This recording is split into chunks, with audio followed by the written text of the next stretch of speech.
নমস্কার বন্ধুরা, আপনাদের সকলকে স্বাগত জানাই আমার গল্প অনুরাগীতে। আপনাদের মনের মতো গল্প শোনার সেরা ঠিকানা গল্প অনুরাগী। এখানে আপনারা শুনতে পাবেন বিভিন্ন নামী এবং অনামী লেখকদের বিভিন্ন ধরনের গল্প। চলুন আজ আমরা শুনব কবিগুরু রবীন্দ্রনাথ ঠাকুরের লেখা মুকুট গল্পটির অন্তিম পর্ব। রাজধর পরীক্ষা দিনের পূর্বে যখন কমলা দেবীর সাহায্যে ইন্দ্রকুমারের অস্ত্রশালায় প্রবেশ করিয়াছিলেন, তখনই ইন্দ্রকুমারের তুন হইতে ইন্দ্রকুমারের নামাঙ্কিত একটা তীর নিজের তুনে তুলিয়া লইয়াছিলেন এবং নিজের নামাঙ্কিত তীর ইন্দ্রকুমারের তুনে এমন স্থানে এমনভাবে স্থাপিত করিয়াছিলেন যাহাতে সেইটি সহজে ও সর্বাগ্রে তাহার হাতে উঠিতে পারে। রাজধর যাহা মনে করিয়াছিলেন তাহাই ঘটিল। ইন্দ্রকুমার দৈবক্রমে রাজধরের স্থাপিত তীরই তুলিয়া লইয়াছিলেন। সেই জন্যই পরীক্ষাস্থলে এমন গোলমাল হইয়াছিল। কালক্রমে যখন সমস্ত শান্তভাব ধারণ করিল, তখন ইন্দ্রকুমার রাজধরের চাতুরী কতকটা বুঝিতে পারিয়াছিলেন, কিন্তু সে কথা আর কাহাকেও কিছু বলিলেন না। কিন্তু রাজধরের প্রতি তাহার ঘৃণা আরো দ্বিগুণ বাড়িয়া উঠিল। ইন্দ্রকুমার মহারাজের কাছে বারবার বলিতে লাগিলেন, মহারাজ, আরকানপতির সহিত যুদ্ধে আমাদিগকে পাঠান। মহারাজ অনেক বিবেচনা করিতে লাগিলেন। আমরা যে সময়ের গল্প বলিতেছি সে আজ প্রায় ৩০০ বৎসরের কথা। তখন ত্রিপুরা স্বাধীন ছিল এবং চট্টগ্রাম ত্রিপুরার অধীন ছিল। আরাকান চট্টগ্রামের সংলগ্ন। আরাকানপতি মাঝে মাঝে চট্টগ্রাম আক্রমণ করিতেন। এই জন্য আরাকানের সঙ্গে ত্রিপুরার মাঝে মাঝে বিবাদ বাধিত। অমরমাণিক্যের সহিত আরাকানপতির সম্প্রতি সেইরূপ একটা বিবাদ বাধিয়াছে। যুদ্ধের সম্ভাবনা দেখিয়া ইন্দ্রকুমার যুদ্ধে যাইবার প্রস্তাব করিয়াছেন। রাজা অনেক বিবেচনা করিয়া অবশেষে সম্মতি দিলেন। ৩ ভাইয়ে ৫,০০০ করে ১৫,০০০ সৈন্য লইয়া চট্টগ্রাম অভিমুখে চলিলেন। ইশাখা সৈন্যাধ্যক্ষ হইয়া গেলেন। কর্ণফুলী নদীর পশ্চিম ধারে শিবির স্থাপিত হইল। আরাকানের সৈন্য কতক নদীর এপারে কতক ওপারে। আরাকানপতি অল্প সংখ্যক সৈন্য লইয়া নদীর পরপারে আছেন এবং তাহার ২২,০০০ সৈন্য যুদ্ধের জন্য প্রস্তুত হইয়া আক্রমণের প্রতীক্ষায় নদীর পশ্চিম ধারে অপেক্ষা করিয়া আছে। যুদ্ধের ক্ষেত্র পর্বতময়। সম্মুখাসম্মুখী ২ পাহাড়ের উপর ২ পক্ষের সৈন্য স্থাপিত হইয়াছে। উভয় পক্ষ যদি যুদ্ধ করিতে অগ্রসর হয়, তবে মাঝের উপত্যকায় ২ সৈন্যের সংঘর্ষ উপস্থিত হইতে পারে।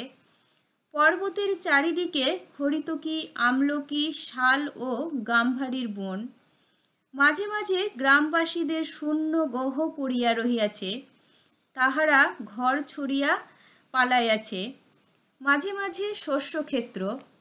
পাহাড়েরা সেখানে ধান, কাপাস, তরমুজ, আলু একত্রে রোপণ করিয়া গিয়াছে। আবার এক এক জায়গায় জুমিয়া চাষারা এক একটা পাহাড় সমস্ত দগ্ধ করিয়া কালো করিয়া রাখিয়াছে। বর্ষার পর সেখানে শস্য বপন হইবে। দক্ষিণে কর্ণফুলী, বামে দুর্গম পর্বত।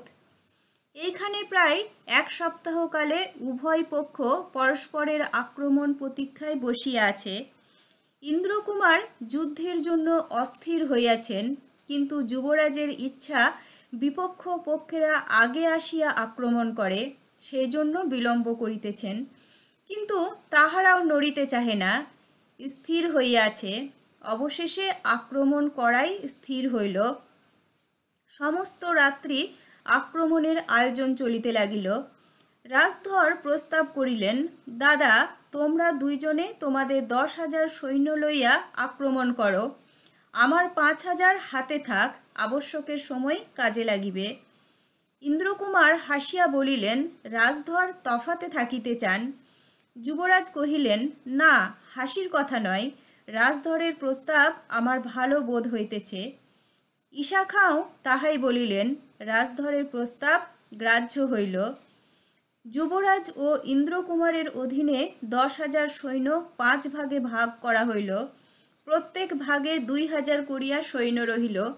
স্থির হইল একেবারে শত্রু ব্যূহের 5 জায়গায় আক্রমণ করিয়া ব্যূহ ভেদ করিবার চেষ্টা করা হইবে। সর্বপ্রথম সারে ধানুকিরা রহিল, তারপরে তলোয়ার বর্ষা প্রভৃতি লইয়া অন্য পদাতিকেরা রহিল, এবং সর্বশেষে অশ্বারোহীরা ষাঁড় বাঁধিয়া চলিল। আরাকানের মগ সৈন্যেরা দীর্ঘ এক বাঁশবনের পশ্চাতে ব্যূহ রচনা করিয়াছিল। প্রথম দিনের আক্রমণে কিছুই হইল না। ত্রিপুরার সৈন্য ব্যূহ ভেদ করিতে পারিল না। চলুন এবার সপ্তম পরিচ্ছদে যাওয়া যাক। দ্বিতীয় দিন সমস্ত দিন নিষ্ফল যুদ্ধ অবসানে রাত্রি যখন নিশীথ হইল, যখন উভয় পক্ষের সৈন্যরা বিশ্রাম লাভ করিতেছে, দুই পাহাড়ের উপর দুই শিবিরে স্থানে স্থানে কেবল এক একটা আগুন জ্বলিতেছে। শৃগালেরা রণক্ষেত্রে ছিন্ন হস্তপদ ও মৃতদেহের মধ্যে থাকিয়া থাকিয়া দলে দলে কাঁদিয়া উঠিতেছে। তখন শিবিরের 2 ক্রোশ দূরে রাজধর তাহার 5,000 সৈন্য লইয়া ষাঁড়বন্দি নৌকা বাঁধিয়া কর্ণফুলী নদীর উপরে নৌকার সেতু নির্মাণ করিয়াছেন। একটি মশাল নাই, শব্দ নাই। সেতুর উপর দিয়া অতি সাবধানে সৈন্য পার করিতেছেন। নিচে দিয়া যেমন অন্ধকারের নদীর স্রোত বহিয়া যাইতেছে, তেমনি উপর দিয়া মানুষের স্রোত অবিচ্ছিন্ন বহিয়া যাইতেছে। নদীতে ভাটা পড়িয়াছে। পরপারের পর্বতময় দুর্গম পাড় দিয়া সৈন্যেরা অতি কষ্টে উঠিতেছে। রাজধরের প্রতি সৈন্যাধ্যক্ষ ঈশাখার আদেশ ছিল যে রাজধর রাত্রিযোগে তাহার সৈন্যদের লইয়া নদী বাহিয়া উত্তর দিকে যাত্রা করিবেন। তীরে উঠিয়া বিপক্ষ সৈন্যদের পশ্চাৎভাগে লুকায়িত থাকবেন। প্রভাতে যুবরাজ ও ইন্দ্রকুমার সম্মুখভাগে আক্রমণ করিবেন। বিপক্ষেরা যুদ্ধে শ্রান্ত হইলে পর সংকেত পাইলে রাজধর সহসা পশ্চাৎ হইতে আক্রমণ করিবেন। সেই জন্যই এত নৌকার বন্দোবস্ত হইয়াছে। কিন্তু রাজধর ঈশাখার আদেশ কই পালন করিলেন? তিনি তো সৈন্য লইয়া নদীর পরপারে উত্তীর্ণ হইলেন। তিনি আর এক কৌশল অবলম্বন করিয়াছেন, কিন্তু কাহাকেও কিছু বলেন নাই। তিনি নিঃশব্দে আরাকানের রাজার শিবিরাভূমিকে যাত্রা করিয়াছেন। চতুর্দিকে পর্বত, মাঝে উপত্যকা। রাজার শিবির তাহারই মাঝখানে অবস্থিত। শিবিরে নির্ভয়ে সকলে নিদ্রিত। মাঝে মাঝে অগ্নিশিখা দেখিয়া দূর হইতে শিবিরের স্থান নির্ণয় হইতেছে। পর্বতের উপর হইতে বড় বড় বনের ভিতর দিয়া রাজধরের 5,000 সৈন্য অতি সাবধানে উপত্যকার দিকে নামিতে লাগিল। বর্ষাকালে যেমন পর্বতের সর্বাঙ্গ দিয়া গাছের শিকড় ধুইয়া ঘোলা হইয়া জলধারা নামিতে থাকে, তেমনি 5 সহস্র মানুষ 5 সহস্র তলোয়ার অন্ধকারের ভিতর দিয়া গাছের নিচে দিয়া সহস্র পথে আঁকিয়া বাঁকিয়া যেন নিম্নাভিমুখে ঝরিয়া পড়িতে লাগিল। কিন্তু শব্দ নাই, মন্দগতি। সহসা 5 সহস্র সৈন্যের ভীষণ চিৎকার উঠিল। ক্ষুদ্র শিবির যেন বিদীর্ণ হইয়া গেল, এবং তাহার ভিতর হইতে মানুষগুলো কিলকিল করিয়া বাহির হইয়া পড়িল। কেহ মনে করিল দুঃস্বপ্ন, কেহ মনে করিল প্রেতের উৎপাত, কেহ কিছু মনে করিতে পারিল না। রাজা বিনা রক্তপাতে বন্দী হইলেন। রাজা বলিলেন, আমাকে বন্দী করিলে বা বধ করিলে যুদ্ধের অবসান হইবে না। আমি বন্দী হইবা মাত্র সৈন্যরা আমার ভাই হামচুপামুকে রাজা করিবে। যুদ্ধ যেমন চলিতেছিল তেমনি চলিবে। আমি বরঞ্চ পরাজয় স্বীকার করিয়া সন্ধিপত্র লিখিয়া দিই, আমার বন্ধন মোচন করিয়া দিন। রাজধর তাহাতেই সম্মত হইলেন। আরাকান রাজ পরাজয় স্বীকার করিয়া সন্ধিপত্র লিখিয়া দিলেন। একটি হস্তিদন্ত নির্মিত মুকুট, 500 মণিপুরী ঘোড়া ও 3টে বড় হাতি উপহার দিলেন।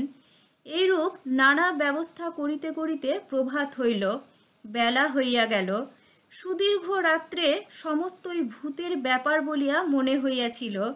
দিনের বেলা আরাকানের সৈন্যগণ আপনাদের অপমান স্পষ্ট অনুভব করিতে পারিল। চারিদিকে বড় বড় পাহাড় সূর্যালোকে সহস্র চক্ষু হইয়া তাহাদিগের দিকে তাকাইয়া নিঃশব্দে দাঁড়াইয়া রহিল। রাজধর আরাকানপতিকে কহিলেন, আর বিলম্ব নয়, শীঘ্র যুদ্ধ নিবারণ করিবার এক আদেশপত্র আপনার সেনাপতির নিকট পাঠাইয়া দিন। ওপারে এতক্ষণে ঘোর যুদ্ধ বাঁধিয়া গেছে। কতকগুলি সৈন্য সহিত দূতের হস্তে আদেশপত্র পাঠানো হইল। চলুন এবার অষ্টম পরিচ্ছদে যাওয়া যাক। অতি প্রত্যুষেই অন্ধকার দূর হইতে না হইতেই যুবরাজ ও ইন্দ্রকুমার দুই ভাগে পশ্চিম ও পূর্বে মগদিগকে আক্রমণ করিতে চলিয়াছেন। সৈন্যের অল্পতা লইয়া রূপনারায়ণ হাজারি দুঃখ করিতেছিলেন। তিনি বলিতেছিলেন, আর 5,000 লইয়া আসিলেই ভাবনা ছিল না। ইন্দ্রকুমার বলিলেন, ত্রিপুরারির অনুগ্রহ যদি হয় তবে এই কয়জন সৈন্য লইয়াই জিতিব, আর যদি না হয় তবে বিপদ আমাদের উপর দিয়াই যাক। ত্রিপুরাবাসী যত কম মরে ততই ভালো, কিন্তু হরের কৃপায় আজ আমরাই জিতিব। এই বলিয়া হর হর বম বম রব তুলিয়া কৃপাণ বর্ষা লইয়া ঘোড়ায় চড়িয়া বিপক্ষ দিগের অভিমুখে ছুটিলেন। তাহার দীপ্ত উৎসাহ তাহার সৈন্যদের মধ্যে ব্যাপ্ত হইয়া পড়িল। গ্রীষ্মকালে দক্ষিণা বাতাস খড়ের চালের উপর দিয়া আগুন যেমন ছোটে, তাহার সৈন্যরা তেমনি ছুটিতে লাগিল। কেহই তাহাদের গতি রোধ করিতে পারিল না। বিপক্ষদের দক্ষিণ দিকের ব্যূহ ছিন্ন ভিন্ন হইয়া গেল। হাতাহাতি যুদ্ধ বাঁধিল। মানুষের মাথা ও দেহ কাটা শস্যের মতো শস্যক্ষেত্রের উপর গিয়া পড়িতে লাগিল। ইন্দ্রকুমারের ঘোড়া কাটা পড়িল, তিনি মাটিতে পড়িয়া গেলেন। রব উঠিল, তিনি মারা পড়িয়াছেন। কুঠারাঘাতে এক মগ অশ্বারোহীকে অশ্বাচ্যুত করিয়া ইন্দ্রকুমার তৎক্ষণাৎ তাহার ঘোড়ার উপর চড়িয়া বসিলেন। রেকারের উপর দাঁড়িয়া তাহার রক্তাক্ত তলোয়ার আকাশে সূর্যালোকে উঠাইয়া বজ্রস্বরে চিৎকার করিয়া উঠিলেন, হর হর বম বম। যুদ্ধের আগুন দ্বিগুণ জ্বলিয়া উঠিল। এই সকল ব্যাপার দেখিয়া মগদিগের বাম দিকের ব্যূহের সৈন্যগণ আক্রমণের প্রতীক্ষা না করিয়া সহসা বাহির হইয়া যুবরাজের সৈন্যের উপর গিয়া পড়িল। যুবরাজের সৈন্যরা সহসা এরূপ আক্রমণ প্রত্যাশা করে নাই। তাহারা মুহূর্তের মধ্যে বিশৃঙ্খল হইয়া পড়িল। তাহাদের নিজের অশ্ব নিজের পদাতিকের উপর গিয়া পড়িল। কোন দিকে যাইবে ঠিকানা পাইল না। যুবরাজ ও ঈশা অসম সাহসের সহিত সৈন্যদের সংযত করিয়া লইতে প্রাণপণ চেষ্টা করিলেন, কিন্তু কিছুতেই কৃতকার্য হইতে পারিলেন না। অদূরে রাজধরের সৈন্য লুকায়িত আছে কল্পনা করিয়া সংকেতস্বরূপ বারবার তুড়ি নিনাদ করিলেন, কিন্তু রাজধরের সৈন্যের কোনো লক্ষণ প্রকাশ পাইল না। ঈশা বলিলেন, তাহাকে ডাকা বৃথা, সে শৃগাল, দিনের বেলা গর্ত হইতে বাহির হইবে না। ঈশা ঘোড়া হইতে মাটিতে লাফাইয়া পড়িলেন। পশ্চিম মুখ করিয়া সতর নামাজ পড়িয়া লইলেন। মরিবার জন্য প্রস্তুত হইয়া মরিয়া হইয়া লড়িতে লাগিলেন। চারিদিকে মৃত্যু যতই ঘেরিতে লাগিল, দুর্দান্ত যৌবন ততই যেন তাহার দেহে ফিরিয়া আসিতে লাগিল। এমন সময় ইন্দ্রকুমার শত্রুদের এক অংশ সম্পূর্ণ জয় করিয়া ফিরিয়া আসিলেন। আসিয়া দেখিলেন যুবরাজের একদল অশ্বারোহী ছিন্ন ভিন্ন হইয়া পালাইতেছে। তিনি তাহাদিগকে ফিরাইয়া লইলেন। বিদ্যুৎ বেগে যুবরাজের সাহায্যার্থে আসিলেন, কিন্তু সে বিশৃঙ্খলার মধ্যে কিছুই কুল কিনারা পাইলেন না। ঘূর্ণা বাতাসে মরুভূমির বালুকারাশি যেমন ঘুরিতে থাকে, উপত্যকার মাঝখানে যুদ্ধ তেমনি পাক খাইতে লাগিল। রাজধরের সাহায্য প্রার্থনা করিয়া বারবার তুড়িধ্বনি উঠল, কিন্তু তাহার কোনো উত্তর পাওয়া গেল না। সহসা কি মন্ত্র বলে সমস্ত থামিয়া গেল। যে যেখানে ছিল স্থির হইয়া দাঁড়াইল। আহতদের আর্তনাদ ও অশ্বের হ্রেষা ছাড়া আর শব্দ রহিল না। সন্ধির নিশান লইয়া লোক আসিয়াছে। মগের রাজা পরাজয় স্বীকার করিয়াছে। হর হর বোম বোম শব্দে আকাশ বিদীর্ণ হইয়া গেল। মগ সৈন্যগণ আশ্চর্য হইয়া পরস্পরের মুখ চাহিতে লাগিল। রাজধর যখন জয় উপহার লইয়া আসিলেন তখন তাহার মুখে এত হাসি যে তাহার ছোট চোখ দুটো বিন্দুর মতো হইয়া পিটপিট করিতে লাগিল। হাতির দাঁতের মুকুট বাহির করিয়া ইন্দ্রকুমারকে দেখাইয়া কহিলেন, এই দেখো, যুদ্ধের পরীক্ষায় উত্তীর্ণ হইয়া এই পুরস্কার পাইয়াছি। ইন্দ্রকুমার ক্রুদ্ধ হইয়া বলিলেন, যুদ্ধ? তুমি কোথায় করিলে যুদ্ধ? এ পুরস্কার তোমার নহে, এ মুকুট যুবরাজ পরিবেন। রাজধর কহিলেন, আমি জয় করিয়া আনিয়াছি, এ মুকুট আমি পরিব। যুবরাজ কহিলেন, রাজধর ঠিক কথা বলিতেছেন, এ মুকুট রাজধরের প্রাপ্য। ইশাখা চটিয়া রাজধরকে বলিলেন, তুমি মুকুট পরিয়া দেশে যাইবে? তুমি সৈন্যাধ্যক্ষের আদেশ লঙ্ঘন করিয়া যুদ্ধ হইতে পলাইলে এ কলঙ্ক একটা মুকুটে ঢাকা পড়িবে না। তুমি একটা ভাঙা হাড়ির কানা পরিয়া দেশে যাও, তোমাকে সাজিবে ভালো। রাজধর বলিলেন, খাঁ সাহেব, এখন তো তোমার মুখে খুব বোল ফুটিতেছে, কিন্তু আমি না থাকিলে তোমরা এতক্ষণে থাকিতে কোথায়? ইন্দ্রকুমার বলিলেন, যেখানে থাকি যুদ্ধ ছাড়িয়া গর্তের মধ্যে লুকাইয়া থাকিতাম না। যুবরাজ বলিলেন, ইন্দ্রকুমার, তুমি অন্যায় বলিতেছ। সত্য কথা বলিতে কি রাজধর না থাকিলে আজ আমাদের বিপদ হইত। ইন্দ্রকুমার বলিলেন, রাজধর না থাকিলে আজ আমাদের কোনো বিপদ হইত না। রাজধর না থাকিলে এ মুকুট আমি যুদ্ধ করিয়া আনিতাম। রাজধর চুরি করিয়া আনিয়াছে। এ মুকুট আনিয়া আমি তোমাকে পরাইয়া দিতাম, নিজে পরিতাম না। যুবরাজ মুকুট হাতে লইয়া রাজধরকে বলিলেন, ভাই, তুমি আজ জিতিয়াছ। তুমি না থাকিলে অল্প সৈন্য লইয়া আমাদের কি বিপদ হইতো জানি না। এ মুকুট আমি তোমাকে পরাইয়া দিতেছি। বলিয়া রাজধরের মাথায় মুকুট পরাইয়া দিলেন। ইন্দ্রকুমারের বক্ষ যেন বিদীর্ণ হইয়া গেল। তিনি রুদ্র কণ্ঠে বলিলেন, দাদা, রাজধর শৃগালের মতো গোপনে রাত্রি যোগে চুরি করিয়া এই রাজমুকুট পুরস্কার পাইল, আর আমি যে প্রাণপণে যুদ্ধ করিলাম, তোমার মুখ হইতে একটা প্রশংসার বাক্য শুনিতে পাইলাম না। তুমি কি না বলিলে, রাজধর না থাকিলে কেহ তোমাকে বিপদ হইতে উদ্ধার করিতে পারিত না? কেন দাদা, আমি কি সকাল হইতে সন্ধ্যা পর্যন্ত তোমার চোখের সামনে যুদ্ধ করি নাই? আমি কি যুদ্ধ ছাড়িয়া পলাইয়া গিয়েছিলাম? আমি কি কখনো ভীরুতা দেখাইয়াছি?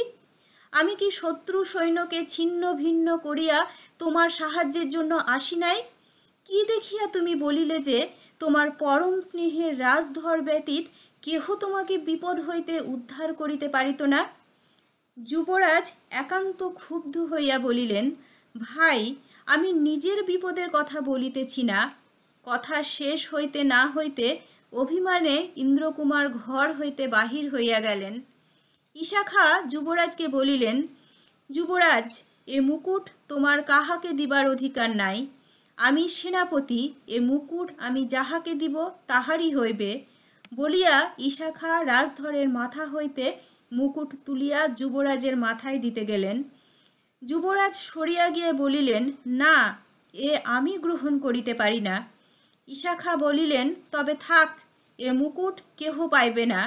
বলিয়া পদাঘাতে মুকুট কর্ণফুলী নদীর জলে ফেলিয়া দিলেন। বলিলেন, রাজধর যুদ্ধের নিয়ম লঙ্ঘন করিয়াছে, রাজধর শাস্তির যোগ্য।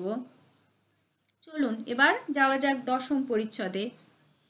ইন্দ্রকুমার তাহার সমস্ত সৈন্য লইয়া আহত হৃদয়ে শিবির হইতে দূরে চলিয়া গেলেন। যুদ্ধ অবসান হইয়া গিয়াছে। ত্রিপুরার সৈন্য শিবির তুলিয়া দেশে ফিরিবার উপক্রম করিতেছে। এমন সময় সহসা এক ব্যাঘাত ঘটিল। ইশাখা যখন মুকুট কাড়িয়া লইলেন, রাজধর মনে মনে কহিলেন, আমি না থাকিলে তোমরা কেমন করিয়া উদ্ধার পাও একবার দেখিব। তাহার পরদিন রাজধর গোপনে আরাকানপতির শিবিরে এক পত্র পাঠাইয়া দিলেন। সেই পত্রে তিনি ত্রিপুরার সৈন্যের মধ্যে আত্মবিচ্ছেদের সংবাদ দিয়া আরাকানপতিকে যুদ্ধে আহ্বান করিলেন। ইন্দ্রকুমার যখন স্বতন্ত্র হইয়া সৈন্য সমেত স্বদেশ অভিমুখে বহুদূর অগ্রসর হয়েছেন এবং যুবরাজের সৈন্যেরা শিবির তুলিয়া গৃহের অভিমুখে যাত্রা করিতেছে, তখন সহসা মগেরা পশ্চাৎ হইতে আক্রমণ করিল। রাজধর সৈন্য লইয়া কোথায় সরিয়া পড়িলেন তাহার উদ্দেশ্য পাওয়া গেল না। যুবরাজের হতাবশিষ্ট ৩ সহস্র সৈন্য প্রায় তাহার চতুর্গুণ মগ সৈন্য কর্তৃক হঠাৎ বেষ্টিত হইল। ঈশা খাঁ যুবরাজকে বলিলেন, আজ আর পরিত্রাণ নাই, যুদ্ধের ভার আমার ওপর দিয়া তুমি পলায়ন করো। যুবরাজ দীর্ঘস্বরে বলিলেন, পলাইলেও তো একদিন মরিতে হইবে। চারিদিকে চাহিয়া বলিলেন, পলাইব বা কোথা? এখানে মরিবার যেমন সুবিধা, পলাইবার তেমন সুবিধা নাই। হে ঈশ্বর, সকলই তোমার ইচ্ছা। ঈশা খাঁ বলিলেন, তবে আইসো, আজ সমারোহ করিয়া মরা যাক। বলিয়া প্রাচীরবৎ শত্রু সৈন্যের এক দুর্বল অংশ লক্ষ্য করিয়া সমস্ত সৈন্য বিদ্যুৎ বেগে ছুটাইয়া দিলেন। পলাইবার পথ রুদ্ধ দেখিয়া সৈন্যরা উন্মত্তের ন্যায় লড়িতে লাগিল। ঈশা খাঁ ২ হাতে ২ তলোয়ার লইলেন, তাহা চতুষ্পার্শ্বে একটি লোক তিষ্ঠিতে পারিল না। যুদ্ধক্ষেত্রের এক স্থানে একটি ক্ষুদ্র উৎস উঠিতেছিল, তাহার জল রক্তে লাল হইয়া উঠিল। ঈশা খাঁ শত্রুর ব্যূহ ভাঙিয়া ফেলিয়া লড়িতে লড়িতে প্রায় পর্বতের শিখর পর্যন্ত উঠিয়াছেন। এমন সময় এক তীর আসিয়া তাহার বক্ষে বিদ্ধ হইল। তিনি আল্লাহর নাম উচ্চারণ করিয়া ঘোড়ার উপর হইতে পড়িয়া গেলেন। যুবরাজের জানুতে এক তীর, পৃষ্ঠে এক তীর, তাহার বাহন হাতির পঞ্জরে এক তীর বিদ্ধ হইল। মাহুত হত হইয়া পড়িয়া গিয়াছে। হাতি যুদ্ধক্ষেত্র ফেলিয়া উন্মাদের মতো ছুটিতে লাগিল। যুবরাজ তাহাকে ফিরাইবার অনেক চেষ্টা করিলেন, সে ফিরিল না। অবশেষে যন্ত্রণায় ও রক্তপাতে দুর্বল হইয়া যুদ্ধক্ষেত্র হইতে অনেক দূরে কর্ণফুলী নদীর তীরে হাতির পিঠ হইতে মূর্ছিত হইয়া পড়িয়া গেলেন। চলুন এবার যাওয়া যাক একাদশ পরিচ্ছদে। আজ রাত্রে চাঁদ উঠিয়াছে। অন্যদিন রাত্রে যে সবুজ মাঠের উপরে চাঁদের আলো বিচিত্র বর্ণ ছোট ছোট বনফুলের উপর আসিয়া পড়িত, আজ সেখানে সহস্র মানুষের হাত পা কাটা মুন্ডু ও মৃতদেহের উপর আসিয়া পড়িয়াছে।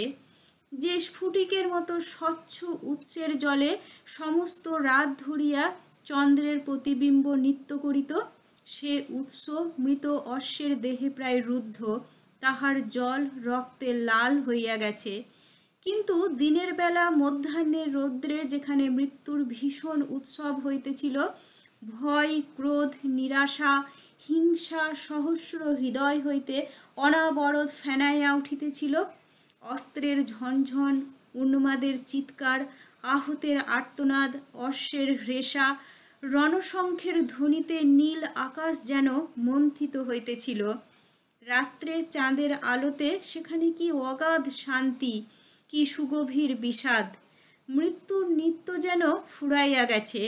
কেবল প্রকাণ্ড নাট্যশালার চারিদিকে উৎসবের ভগ্নাবশেষ পড়িয়া আছে। সারা শব্দ নাই, প্রাণ নাই, চেতনা নাই, হৃদয়ে তরঙ্গ স্তব্ধ। একদিকে পর্বতের সুদীর্ঘ ছায়া পড়িয়াছে, একদিকে চাঁদের আলো মাঝে মাঝে ৫-৬টা করিয়া বড় বড় গাছ ঝাঁকড়া মাথা লইয়া শাখা প্রশাখা জটাজুট আঁধার করিয়া স্তব্ধ হইয়া দাঁড়াইয়া আছে। ইন্দ্রকুমার যুদ্ধের সমস্ত সংবাদ পাইয়া যখন যুবরাজকে খুঁজিতে আসিয়াছেন, তখন যুবরাজ কর্ণফুলী নদীর তীরে ঘাসের শয্যার উপর শুইয়া আছেন। মাঝে মাঝে অঞ্জলি পুড়িয়া জল পান করিতেছেন।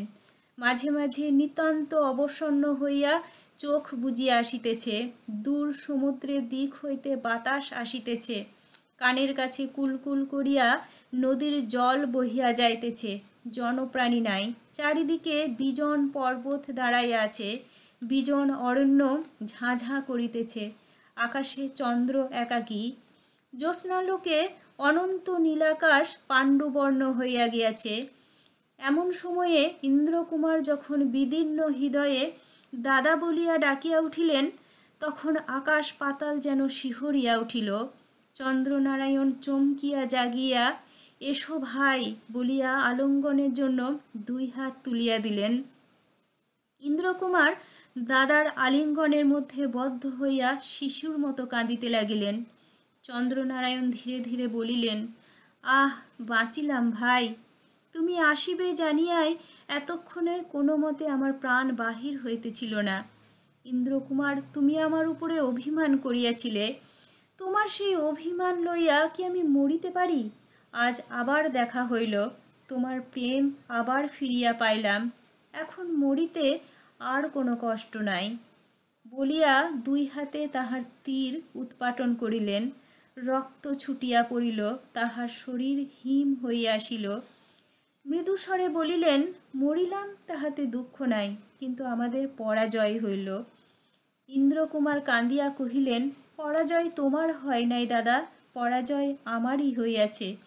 চন্দ্রনারায়ণ ঈশ্বরকে স্মরণ করিয়া হাত জোড় করিয়া কহিলেন, দয়াময়ী, ভবের খেলা শেষ করিয়া আসিলাম, এখন তোমার কোলে স্থান দাও, বলিয়া চক্ষু মুদ্রিত করিলেন।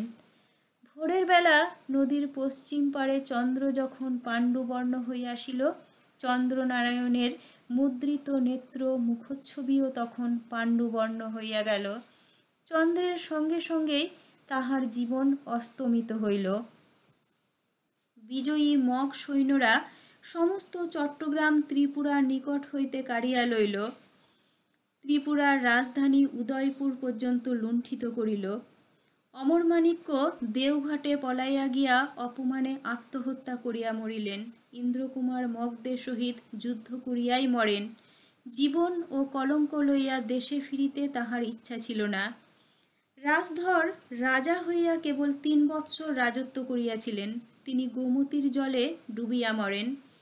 ইন্দ্রকুমার যখন যুদ্ধে যান, তখন তাহার স্ত্রী গর্ভবতী ছিলেন।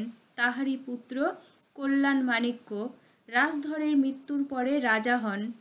তিনি পিতার ন্যায় বীর ছিলেন।